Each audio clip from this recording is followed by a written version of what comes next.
The big problem for the NHS started in 2010. Up till then, the NHS was getting, on average, about a 4% increase in its funding, which matched the increase in demand that was coming through the system. The world banking crisis ground everything to a halt. The coalition government put the brakes on all expenditure. The health service did a bit better. It got 0.1%. And so what we've had is effectively 7 years of flatline funding against 7 years, year-on-year, 4% growth.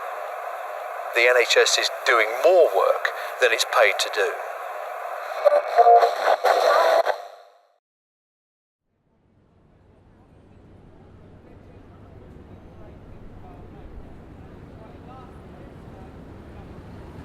The demographics of an ageing population are easy to forecast. We've known this is coming. We haven't suddenly had 100,000 elderly patients delivered from Mars. But of course, a lot of the very frail elderly need a lot of fixing up.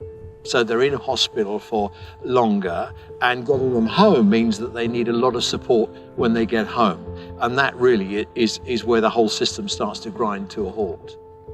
The second big challenge relates to inequalities in our society. They continue to challenge the health and care system, how we meet the needs of all groups, particularly those who are most deprived, where many of the most severe and challenging health and care problems exist. And that requires a much wider perspective on how we can respond to those specific needs, going well beyond the formal health and care system, and to look at the conditions in which people live, housing, job opportunities, education, the very broad social and economic determinants of health require much more attention. I'm often seeing people who are so miserable they withdraw from social activity entirely. They often close the curtains all day, stay in the house in their pyjamas still and never even get dressed. Whereas if there is some hope, some reason for getting out of bed, some place to go, some other people to interact with who share interests, all of these things help. The difference that Wellbeing has made is that it's actually changed my thinking.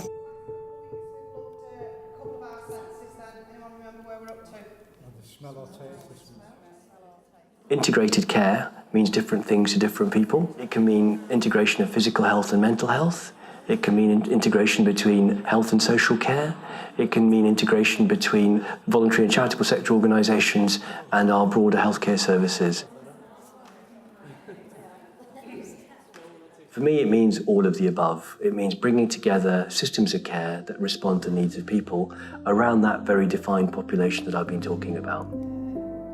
The basis of this social movement is to empower people. This is your health, this is your life. What you do today can have an effect upon tomorrow. And you can live as productive a life as you'd wish to. That surely should be what we intend to do and what we mean to do. And I think refocusing our thinking, instead of around disease but around people, is the way to do it. A social approach to health enables us to really track back from the symptoms to get to the root causes of those issues. Wellbeing Enterprises is a community interest company, or a social enterprise, and we set up 13 years ago as an organisation that we hoped would create a social movement for change and bring patients and the wider community along with us as we try to re-socialise our health and care system. That has involved sort of co-designing and co-producing new ways of working that harness both the potential of communities, their strengths and their capabilities, but also thinking about how we use the wider assets and resources in our community that may help people to stay well and live longer and healthy lives. Living life to the full was a major turning point in me because it got me to think about things in a different way and, not automatically assume that if somebody ignored me, it was because they didn't like me. It was actually probably because they got something else on their mind while they were actually troubled. And so once I started readjusting my thinking, it made things so much better for me.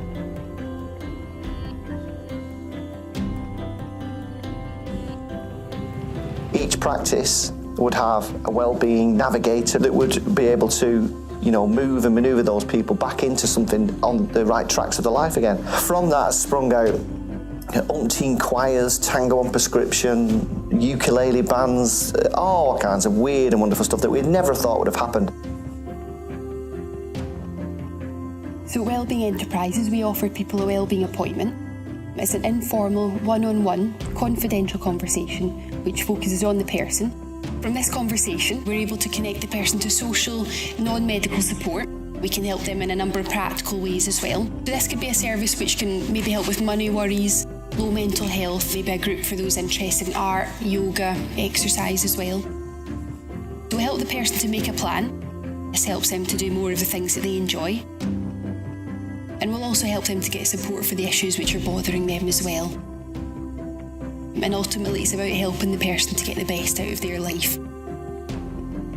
The variety that's available within the community being pulled together by something like Wellbeing Enterprises to signpost people to, that increases the level of take-up and that increases people's chances to recover quicker. Social prescribing enables people to make choices about what it is that's going to make them feel better emotionally, mentally and physically. Directing people to where they can get the interaction they need socially or the activities they need physically, which also give them the social interaction, is what social prescribing can provide.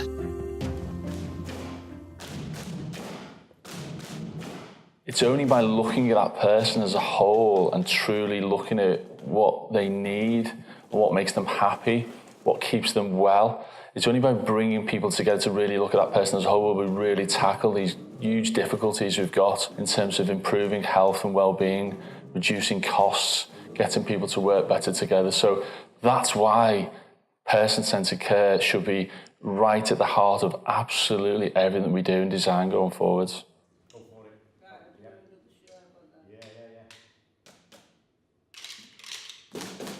The health service needs organisations like Wellbeing Enterprises. They bring things to the table that our clinicians were not previously familiar with, but they're having an enormous impact on the outcomes for local people.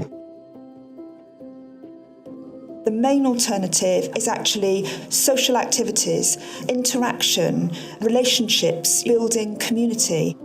We are seeing a move away from hierarchies and experts to a focus which is much more about people making sense of things collectively. So what you've actually seen since all across England is a big push and move in that direction. Quality clinical treatment will address the symptoms and the medical issues. A social approach will look further back at the social, wider determinants of health that may be impacting on recovery and may actually be at the root cause of the reason why people become ill in the first place. There's a huge amount that can be done for people to improve their quality of life, not just the length of life, because we're thinking about what it means to treat people with respect and dignity, what the value of place is, what the value of personal connections are, and why that matters to people, and how you can provide that in a sustainable model. If you work with a person and you start with the person's voice and the person's values and the person's interests, you know that whichever way you go forwards is grounded in what's right for that person. If you put that together with lots of people, you've got a community-based approach where you're saying, this is what the people are telling us they want and they need and would be good, and this is where the provision gap is. And if people feel that their voice is being heard, they feel there's a sense of ownership when that provision then arrives. With an ageing population, people living much longer but not necessarily healthier lives, that burden is going to grow.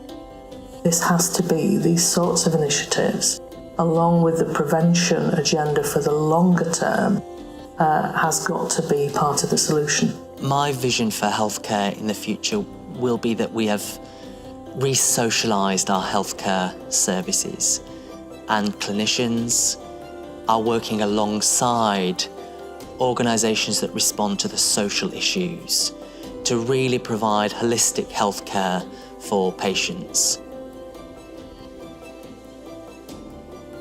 So we've got a major opportunity now in this country to rally and to do something completely different, which is to make social prescribing And the community approaches that we've got, absolute core.